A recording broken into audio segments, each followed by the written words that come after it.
Problems को bye, happiness को हाय में मैं ईला आप सभी का स्वागत करती हूँ, अभिनंदन करती हूँ। अब तक हमने ये देखा कि हमारी जैसे फिजिकल बॉडी होती है वैसी ही एनर्जी बॉडी भी होती है, जिसे कहते हैं सूक्ष्म शरीर। सूक्ष्म शरीर चक्रों में बटा हुआ होता है। अब तक हमने कुछ चक्र देखे, बाकी के चक्रों के बारे में जानकारी लेते हैं सिस्टर तृप्ति से। ओम शांति सिस्टर तृप्ति। ओम शांति। तो जैसे कि हमने देखा हमारी एनर्जी बॉडी होती है।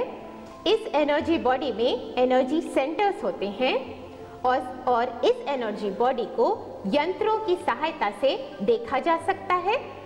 न सिर्फ देखा जा सकता है पर इन एनर्जी सेंटर्स की एनर्जी को मेजर भी किया जा सकता है।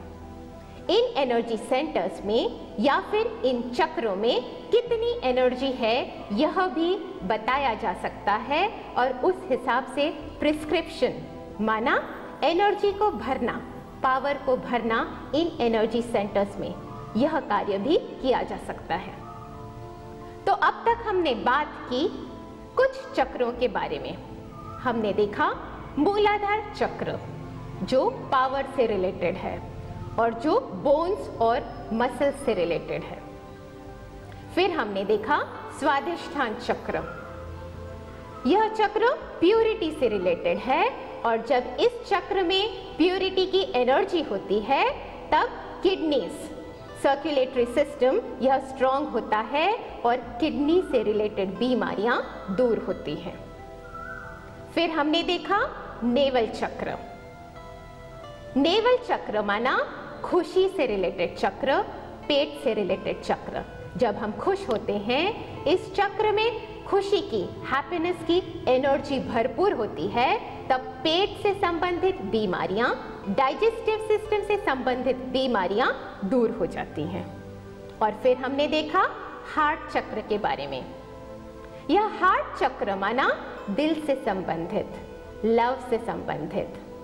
जब हम लवफुल होते हैं, प्रेम से भरे हुए होते हैं, तब यह चक्र खुला हुआ होता है और जितना यह चक्र खुलता जाता है उतनी ही एनर्जी हार्ट को मिलती जाती है, हार्ट से रिलेटेड प्रॉब्लम्स दूर होती जाती हैं।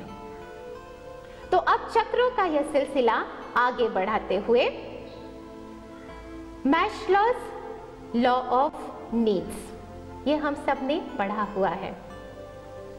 रोटी, कपड़ा और मकान, ये हमारी बेसिक नीड्स हैं। और जो ये नीचे के चक्र जो अब तक हमने देखे, ये काम आते हैं हमारी बेसिक नीड्स को फुलफिल करने के लिए, रोटी, कपड़ा और मकान के लिए। हायर एनर्जी नीड्स के लिए ऊपर के चक्र होते हैं और उन चक्रों के बारे में अब हम जानकारी लेंगे। हार्ट चक्र के ऊपर का चक्र माना विशुद्ध चक्र, थ्रोट चक्र।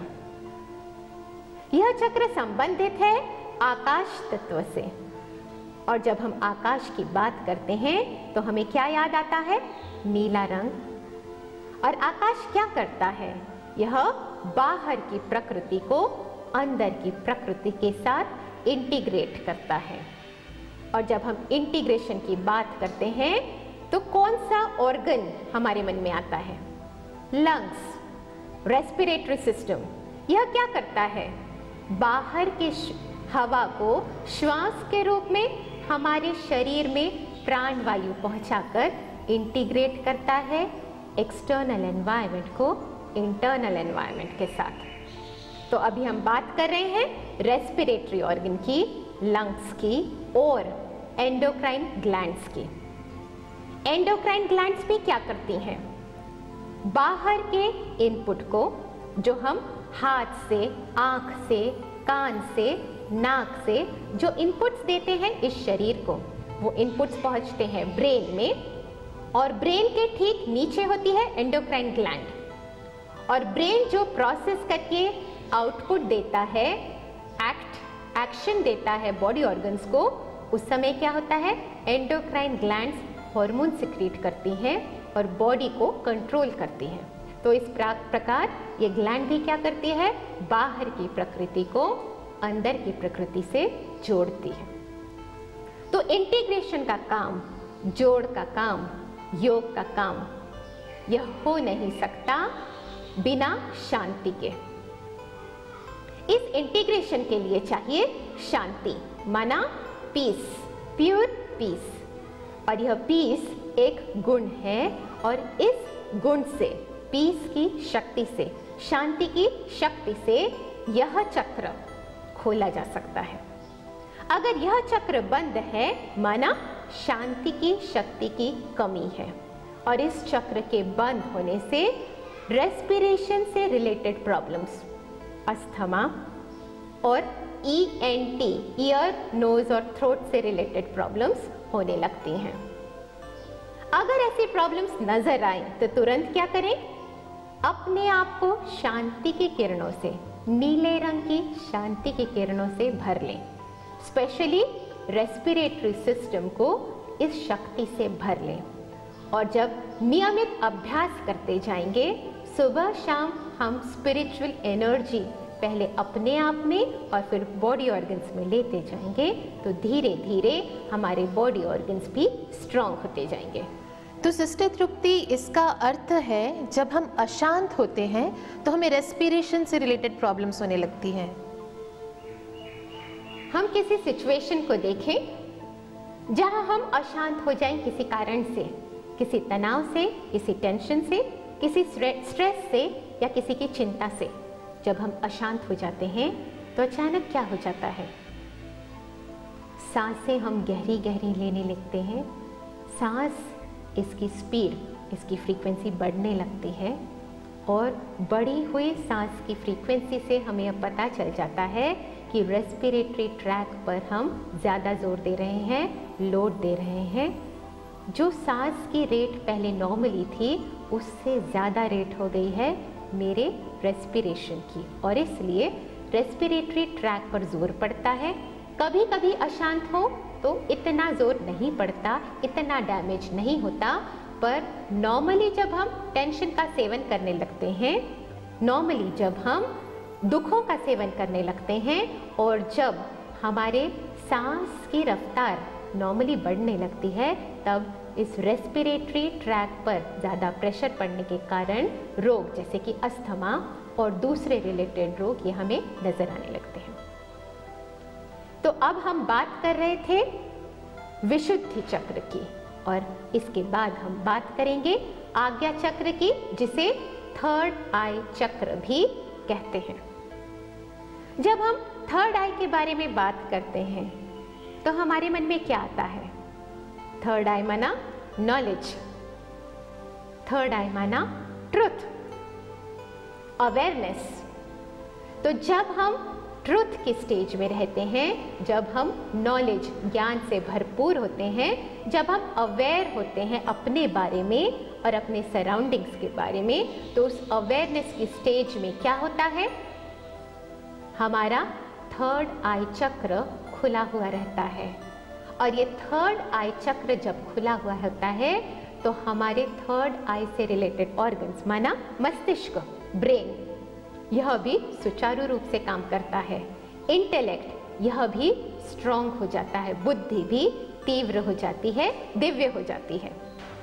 तो थर्ड आई चक्र जो इंडिगो कलर से रिलेटेड है और जिसमें सत्य की शक्ति है, ज्ञान की शक्ति है, नॉलेज की शक्ति है, इस नॉलेज की शक्ति से क्या होता है, ब्रेन, यह ऑर्गन हमारा शक्तिशाली होता जाता है।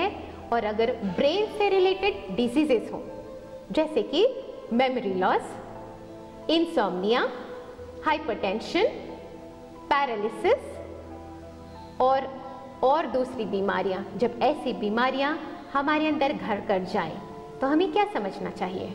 हमें यह समझना चाहिए कि इस आज्ञा चक्र में या इस थर्ड आई चक्र में नॉलेज की कमी है, ट्रुथ की कमी है, और इस कमी को हम भर सकते हैं एक्सटर्नल सोर्स से कनेक्ट करके, इस पावर को लेकर, इस एनर्जी को हमारे अंदर भरकर, ब्रेन में इस एनर्जी की वेव्स पहुंचाकर हम धीरे धीरे नियमित रूप से जब यह अभ्यास करेंगे तो ब्रेन के से रिलेटेड बीमारियां धीरे धीरे सॉल्व होती जाएंगी, इंटेलेक्ट बुद्धि यह तेज होती जाएगी और बच्चों के लिए भी यह इस प्रकार का व्यायाम बहुत फायदेमंद है, क्योंकि उनकी भी बुद्धि, उनकी मेमोरी इससे स्ट्रांग होती जाती है। तो बच्चों की बुद्धि के लिए थर्ड आई चक्र होता है, पर इसको खोलने के लिए एग्जैक्टली करना क्या होता है? बच्चों की बुद्धि, इंटेलेक्ट इसको इंप्रूव करने के लिए, मेमोरी पावर को इंप्रूव करने के लिए, कंसंट्रेशन, अटेंशन, फोकस से रिलेटेड समस्याओं को सॉल्व करने के लिए जरूरी है कि हम बच्चों को इस मेथड का उपयोग करके आज्ञा चक्र या थर्ड आई चक्र, इस चक्र को खोलने की सहायता करें। और इस चक्र को खोलना माना इंडिगो कलर की, बैंगनी रंग की किरणें, ज्ञान की किरणें, नॉलेज की किरणें अपने आप में समाना। तो हम ऐसे इमेजिन कर सकते हैं, हमें क्या करना है, विजुअलाइज करना है, इमेजिन करना है कि इंडिगो कलर की किरणें सुप्रीम सोल से निकलकर मुझ आत्मा में समा रही हैं।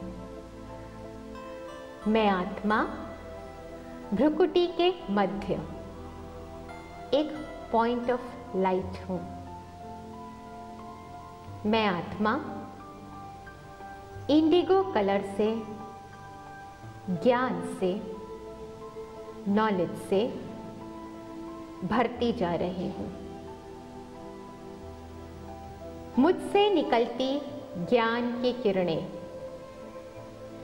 मेरे ब्रेन तक पहुंच रही हैं। ज्ञान की बैंगनी रंग की किरणें ब्रेन के सभी पार्ट्स में पहुंच रही हैं। ब्रेन की बीमारियों को दूर कर रही हैं। ब्रेन के फंक्शनिंग को स्मूथ कर रही हैं और ब्रेन को एनर्जाइज कर रही हैं। तो इस प्रकार के थिंकिंग, इस प्रकार का थॉट पैटर्न अगर हम नियमित रूप से इसका अभ्यास करें, सुबह और शाम, सुबह 10 मिनट, शाम को 10 मिनट, और अगर हम यह करते रहे तो जरूर हम अनुभव करेंगे कि हमारी इंटेलेक्ट, हमारी बुद्धि यह तीव्र हो गई है, दिव्य हो गई है। हमारी मेमोरी, जिसमें हमें कुछ याद नहीं रहता था, अब हम देखेंगे मेमोरी से रिलेटेड प्रॉब्लम, स्टोरेज, रिटेंशन और रिट्राइवल से रिलेटेड प्रॉब्लम्स धीरे धीरे दूर होती जा रही हैं। तो अभी हम बात कर रहे थे आज्ञा चक्र की या फिर थर्ड आई चक्र की। सबसे ऊपर का चक्र माना क्राउन चक्र या सहस्त्रार चक्र, नाम से ही पता चलता है, it's like a lotus with 1000 petals, और यह क्राउन की तरह दिखता है हमारे सिर के ऊपर। यह चक्र ब्लिस से भरा होता है और यह चक्र क्या करता है, स्पिरिचुअल ब्लिस, स्पिरिचुअल पावर को हमारी बॉडी में ट्रांसफॉर्म करता है, हमारी बॉडी तक पहुंचाता है और हमें स्पिरिचुअल ब्लिस से भर देता है। क्राउन चक्र या फिर सहस्त्रार चक्र, यह सफेद रंग से या फिर वॉयलेट रंग से रिलेटेड है, और जब यह खुलता है तो कहते हैं ना सिक्स्थ सेंस, माना हमारी बुद्धि, हमारा इंटेलेक्ट और हमारी थर्ड आई से रिलेटेड जो भी एस्पेक्ट्स हैं वह और स्ट्रांग हो जाते हैं। कहते हैं ना, कुछ लोगों को पूर्वामान होता है, कुछ लोगों को टेलीपैथी होती है, कुछ लोगों को समस्याओं के बारे में ज़्यादा गंभीरता से और पहले ही पता चल जाता है। तो जब यह चक्र खुलता है तो यह चक्र क्या करता है, हमें ब्लिस भरता है और इस ब्लिस से हमें हमारा सिक्स्थ सेंस डेवलप होता है और हमें पूर्वाभास यह होने लगता है। सिस्टर तृप्ति, अब तक हमने ये देखा कि हमारे शरीर के 7 चक्र होते हैं जिन्हें एनर्जी सेंटर भी कहते हैं। इन एनर्जी सेंटर को यंत्र की सहायता से देखा जा सकता है, पर क्या इन एनर्जी सेंटर्स की एनर्जी को मेजर किया जा सकता है? यंत्रों की सहायता से इन एनर्जी सेंटर्स माना इन चक्रों की एनर्जी को मेजर किया जा सकता है। ये चक्र कितने खुले हुए हैं, 10%, 20%, 40%, यह भी मेजर किया जा सकता है। इनमें एनर्जी कितने प्रतिशत है, 60%, 70% या 20%, यह भी मेजर किया जा सकता है। और हम यह देखते हैं कि शुरुआत में जब हम किसी का मेजरमेंट लेते हैं, इन ऑरास को मेजर करते हैं यंत्रों की सहायता से, तब हम जब उनका एनर्जी लेवल पढ़ते हैं, समझो तब एनर्जी लेवल होता है 30%, 30% या 40%। और जब 10 मिनट तक उनको रिक्वायर्ड किरणें लेने के लिए कहते हैं, यह मेडिटेशन टेक्निक का प्रयोग करने के लिए कहते हैं, तो 10 से 15 मिनट के बाद फिर से अगर इन यंत्रों की सहायता से उनके एनर्जी मीटर्स की, उनके एनर्जी सेंटर्स की एनर्जी देखी जाए, तो हम देखते हैं कि उनके एनर्जी लेवल बढ़ गए हैं, उनके ऑरा, उनके चक्र, उनके एनर्जी सेंटर्स और खुल गए हैं। तो जो एनर्जी सेंटर पहले से 30% या 40% खुला था, और अगर प्रॉपर एनर्जी लें 10-15 मिनट के लिए, तो ये देख सकते हैं कि वो 60-70% तक भी खुल जाते हैं। तो यह तो है एनर्जी को मेजर करना, जो हम यंत्रों की सहायता से कर सकते हैं। और क्या क्या है जो हम यंत्रों की सहायता से इस एनर्जी बॉडी के बारे में, इन चक्रों के बारे में, इन एनर्जी सेंटर्स के बारे में जान सकते हैं? एक होता है इमोशियोमीटर। यह मीटर क्या करता है? इमोशियोमीटर हमारे इमोशंस को at any given point of time measure कर सकता है कि इस वक्त हमारे मन में कितने इमोशंस, क्वांटिटी ऑफ इमोशंस चल रहे हैं, यह भी मेजर किया जा सकता है। सिर्फ इमोशंस ही नहीं, थॉट्स को भी मेजर कर सकते हैं। क्वांटिटी ऑफ थॉट्स को भी मेजर किया जा सकता है और क्वालिटी ऑफ थॉट्स का भी पता लगाया जा सकता है इन यंत्रों की सहायता से।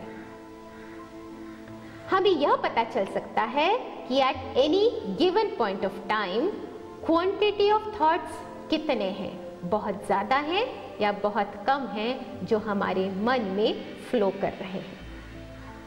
हमें यह भी पता चल सकता है कि ये जो थॉट्स हमारे मन में eight any given point of time flow कर रहे हैं, तो ये किस क्वालिटी के हैं, पॉजिटिव थॉट्स हैं या नेगेटिव थॉट्स हैं।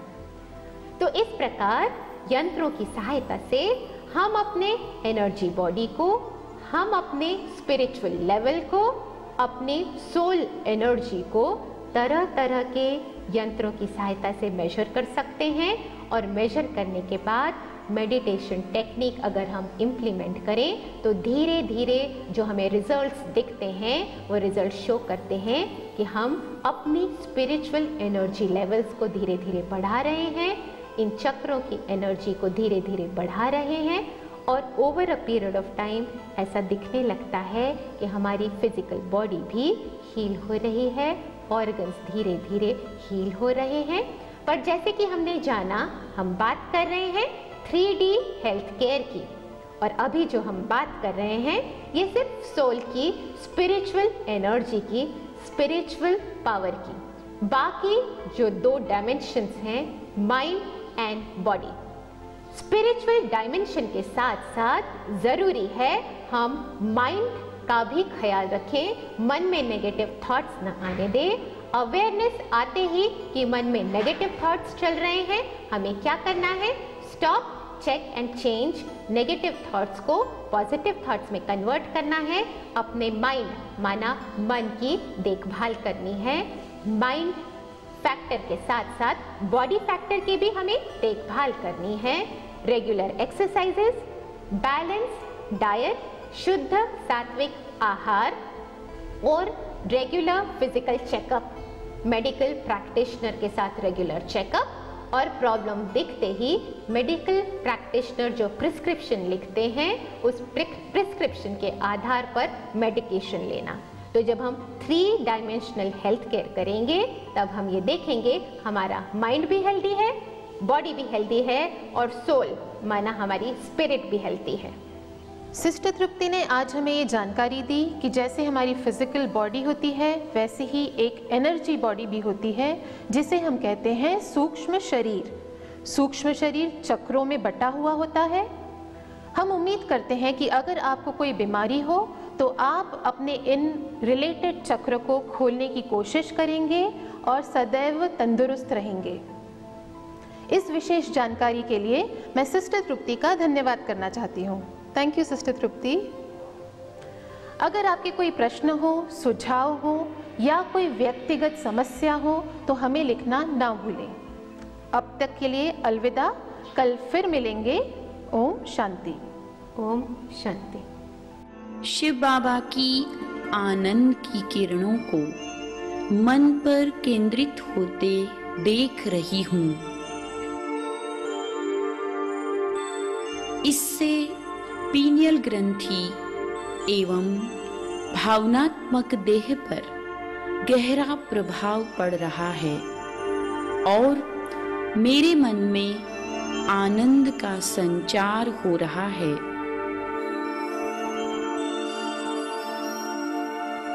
मैं आत्मा परमानंद में मगन होती जा रही हूँ। अब मैं आत्मा शिव बाबा की ज्ञान की ऊर्जा किरणों को अपनी बुद्धि पर केंद्रित होता देख रही हूँ।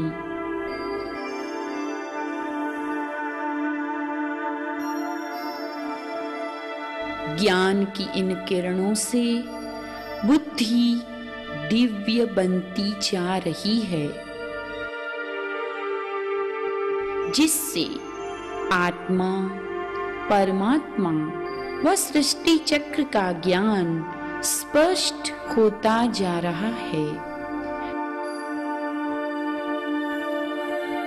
बुद्धि की याददाश्त बढ़ती जा रही है और तंत्रिका तंत्र एवं अंतःस्त्राव प्रणालियां प्रबल बनती जा रही है। मैं परमात्मा शिव की शांति की किरणों को सूक्ष्म देह पर केंद्रित होते देख रही हूँ। शांति की किरणों से आकाश तत्व शांत और पावन एवं क्रियाशील बनता जा रहा है।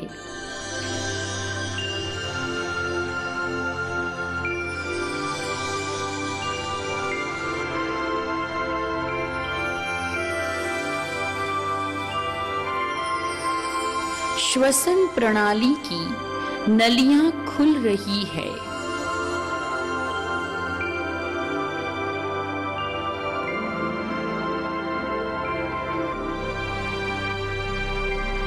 अस्थमा रोग का उपचार हो रहा है।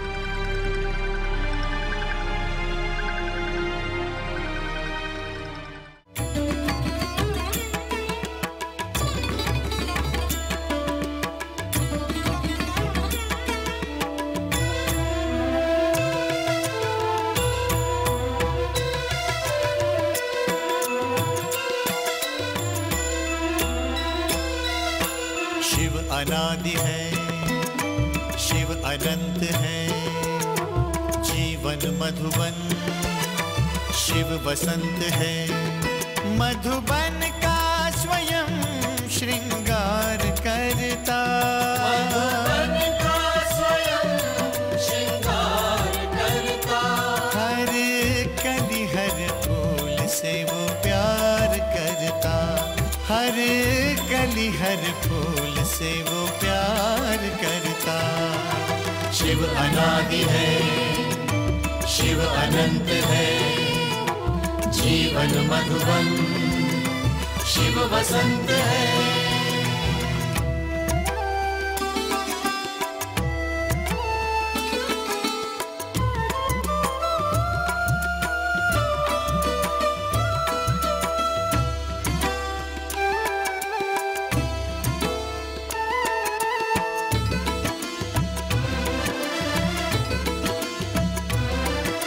शिव है सूर्य, हम सूर्य की किरणें, ज्ञान उजाला शिव से पाना है। सत्यम शिवम सुंदरम, यहाँ वहाँ हम कितना ही भटके, शिव ही अंततः सबका ठिकाना है। सत्यम शिवम सुंदरम, शिव समुद्र है, हम सरिताएं, मधुर मिलन के स्वप्न सजाए। शिव सहज समर्पण स्वीकार करता, मधुबन का स्वयं श्रृंगार करता। हर कली हर फूल से वो प्यार करता, हर कली हर फूल से वो प्यार करता। शिव अनादि है, शिव अनंत है, जीवन मधुबन शिव वसंत